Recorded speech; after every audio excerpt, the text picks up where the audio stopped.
112 years ago, January 2, 1912, upat ka mga German nga mga madre sa Holy Spirit Missionary Sisters miabot sa Pilipinas human sa duha ka bulan nga biyahe sa barko gikan sa Amerika. Sila nakadungog sa invitasyon sa tawag ni Jesus nga nag-ingon, sunod kanako sa Pilipinas, sa Abra sa Pilipinas. Para nila usa kadto ka lanog ugamhanan kaayo nga tawag, invitasyon, nga wala gyud sila lain nga nahimo gawas sa usa ka malipayon o kinasing-kasing yes sa tawag sa Ginoo. Yes, bisan wala sila masinati sa dapit nga ilahang adtuan. Yes, bisan wala sila masayod unsa ang kinabuhi o niya nga nagpaabot kanila. Yes, bisan sa nahibaw-an nila nga mga kalisod o mga challenges nga ilaw niya nga ma-experience ang sinultihan. Siguro sana sa lisod para nila ang pagkat-on sa sinultihan o niya sa katawhan. Basin dili sila ma-welcome, dili welcome sila. O guban pa nga mga nahibawan nila nga mga challenges nga ilaw niya nga atubangon. Apan yes sila sa tanan, tawag sa Ginoo ug malipayo nila o kinasing-kasing nga gidawat.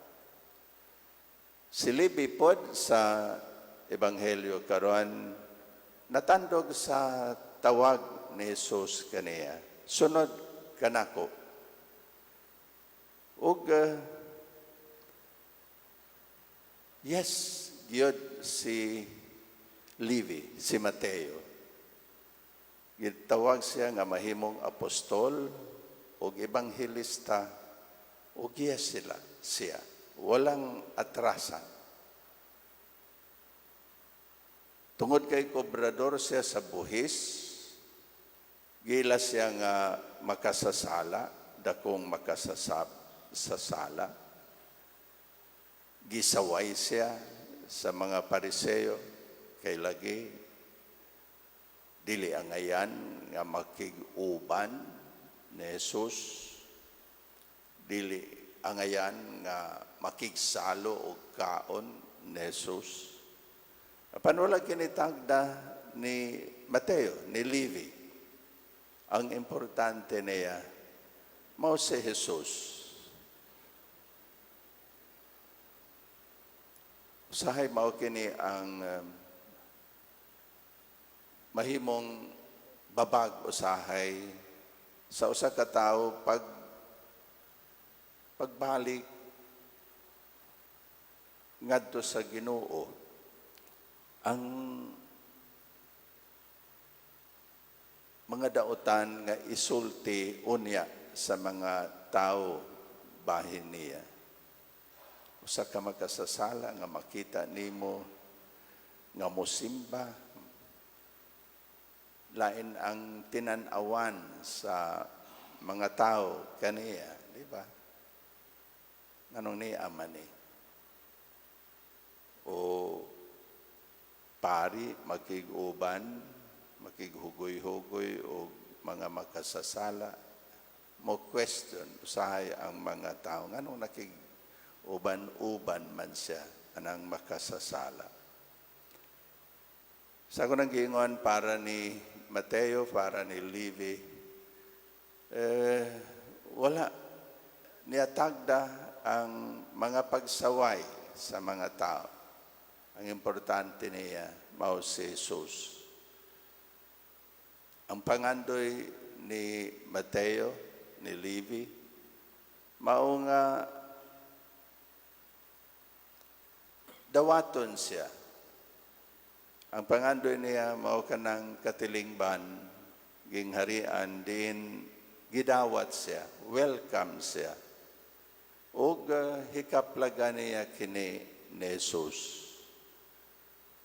Gidawat siya ni Jesus totally sa iyang pagkasya, bisan sa iyang pagkamakasasala.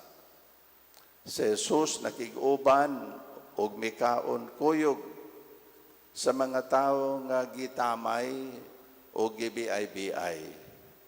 Gihangop niya ang mga tao nga sinalikway sa katilingban. Gihatagan niya og bag-ong kinabuhi og paglaom ang mga nasubo og nangaluya og nawad-an og paglaom. Si Jesus nakig-uban og miabi-abi sa mga tao nga nangita sa tinuod nga kahulugan sa kinabuhi. Kung balikon, si Jesus nakig-uban ug miabi-abi sa mga tao nga nangita sa tinuod nga kahulugan sa kinabuhi. Nakita niya giunsa ni Jesus pagtagad ug pag-abi-abi kanila. Nakita niya giunsa ni Jesus pag-ayo kanila. Ug si Levi natandog pag-ayo ug misunod kang Jesus. Mga igsoon sa kanunay, ang atong Ginoo nagdapit kanato, sunod kanako. Gidapit kita niya sa pagpuyo o kinabuhi nga makapahimuot kaniya, kinabuhi nga subay sa iyang plano o kabubuton. Kinabuhi din makaingon sa Jesus kanato, kini mawang pinangga kong anak nga nagkapahimuot kanako pag-ayo. Ngayon, gidapit kita ni Jesus ngadto sa kinabuhi nga naay meaning. Kinabuhi nga naay meaning.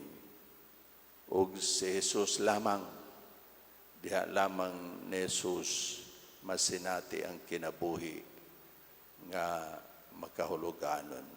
Kinabuhi nga dunay meaning.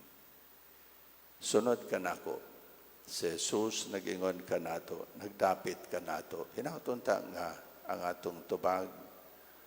Yes, pareho sa tubag sa mga upat ka mga madre sa istorya. Yes, unta kita pareho sa tubag ni Levi. Amen.